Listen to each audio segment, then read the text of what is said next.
2026 চনৰ মেট্ৰিক বা এইচএছ পৰীক্ষাত তুমি ফেইল কৰিবা বুলি ভাবি আছা নেকি বা তোমাৰ পঢ়ি সিলেবাস কমপ্লিট হোৱা নাই নেকি? যদি হোৱা নাই আৰু তুমি যদি ভাবি আছা যে মই ফেইল কৰিম, তেনেহ'লে এই ভিডিঅ'টো তোমাৰ কাৰণে।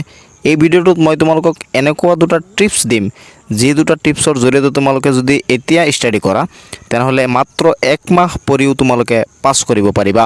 ভিডিঅ'টো সম্পূৰ্ণৰূপে তোমালোকে চাবা, বহুত দৰকাৰী এটা ভিডিঅ'। ভিডিঅ'টো শেষলৈকে চাবা, শেষত ভিডিঅ'টো শ্বেয়াৰ কৰি দিবা যাতে সকলোৱে চাব পাৰে। তো 2026 চনৰ মেট্ৰিক আৰু এইচএছ পৰীক্ষাৰ কাৰণে মাজত মাত্ৰ 1 মাহ সময় আছে। মেট্ৰিকৰ কাৰণে 1 মাহো নাই, একদিন কম আছে, আৰু এইচএছ পৰীক্ষাৰ কাৰণে 1 মাহ সময় আছে, পূৰা 1 মাহ সময় আছে তোমালোকৰ কাৰণে।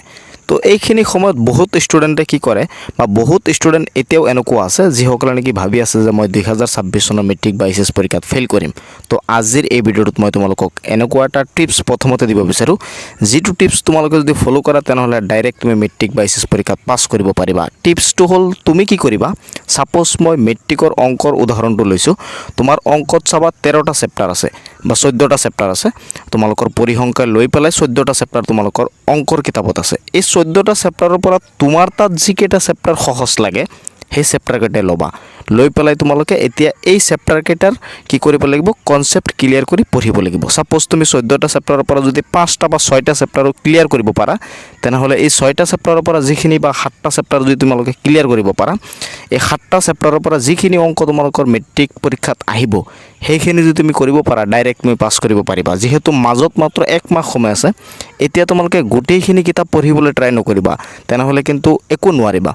যিখিনি চেপ্টাৰ বা যিখিনি তোমালোকৰ তাত সহজ লাগে, সেইখিনি পঢ়ি এতিয়া কমপ্লিট কৰি দিয়া। একেবাৰে কমপ্লিট মানে তোমালোকৰ কনচেপ্ট ক্লিয়াৰ কৰিবলৈ যত্ন কৰিবা। তেনেহ'লে তোমালোকে চাবা, যিখিনি অংক তোমালোকৰ পৰীক্ষাত আহিব তুমি ইজিলি কৰিব পাৰিবা। অংকৰ ক্ষেত্ৰত তোমালোকে এনেকুৱা কৰিবা, ইংৰাজীৰ ক্ষেত্ৰতো তোমালোকে এনেকুৱা কৰিব পাৰা, সমাজ বিজ্ঞানৰ ক্ষেত্ৰতো এনেকুৱা কৰিব পাৰা, বিজ্ঞানৰ ক্ষেত্ৰতো এনেকুৱা কৰিব পাৰা। যিহেতু মাজত সময় খুব কম, মাত্ৰ তোমালোকৰ 5হে কৰিব লাগে। যিসকল ষ্টুডেণ্টে নেকি ভাবি আছে যে মই ফাৰ্ষ্ট ডিভিজন পাম, মই ষ্টাৰ কৰিম, সেইসকলৰ কাৰণে এই ভিডিঅ'টো নহয়। মই এই ভিডিঅ'টো সেইসকল ষ্টুডেণ্টৰ কাৰণেই বনাই আছোঁ যিসকলে নেকি মাত্ৰ পাছ কৰিব বিচাৰে। তো পাছ কৰিবলৈ হ'লে তোমালোকৰ বেছি একো পঢ়িব নালাগে।